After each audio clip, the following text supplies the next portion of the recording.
I'm just going to speak briefly about our shift from 50 lives, 50 homes to 500 lives, 500 homes.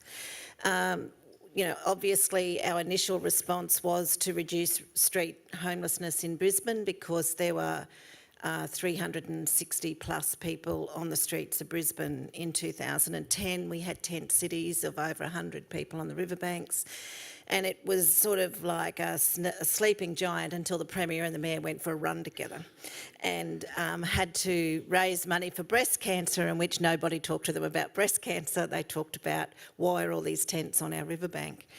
But we, in the first instance, with Becky from Community Solutions and Beth, we're looking at how do we house the 50 most vulnerable people, and that is an important consideration that we really wanted to do.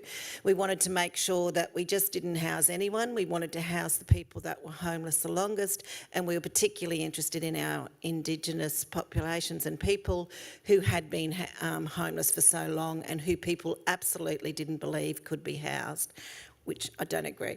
So the VI tool that we used was initially showing us that vulnerability index and the length of time that people were homeless and what were the range of conditions and why they were susceptible to death and morbidity. We were sick of finding people dead on the streets. We were sick of nearly birthing babies on the streets. We were sick of, for 15 years, going round in circles and the same people being in and out of prison, hospital and emergency accommodation. And after the 3 years, we were proud of the fact that when we did 500 lives, the length of time of homelessness had dropped significantly from 11 years to 7, still way too many, but it was a drop. So we had housed the most vulnerable, and there was a 92% success rate among those people of remaining housed.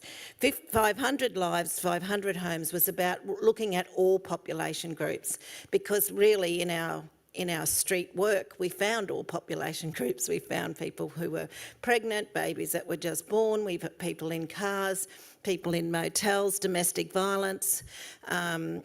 So how do you look at the population of Brisbane as a whole? And that's when we went to 500 lives, 500 homes, and really looking at how we use the tool to match people's housing need and their supports needs, and particularly we know that health is so critical to the chronic homeless population. For families, health is still an issue, but so is child protection and domestic violence. And so we have to look at all these systems that David talked about are much more complex when you look across, but they're interrelated. Look, the individuals who are homeless and the families who are homeless are often connected. And that's something we're really even learning more of with our work with domestic violence.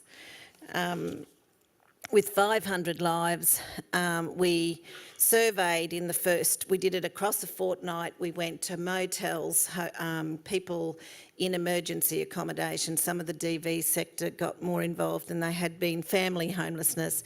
We housed 580 families, and we've just finished that, and we're moving to wanting to advance to zero. We had 373 individuals and we had 207 families with 430 children. And of course the big shock when we did do 500 lives and 500 lives was the biggest population by count was actually children under the age of 5. And that is really impacting on our child protection system and on the policies that are being set up around child removal, the overrepresentation of children in out-of-home care and a whole range of other things.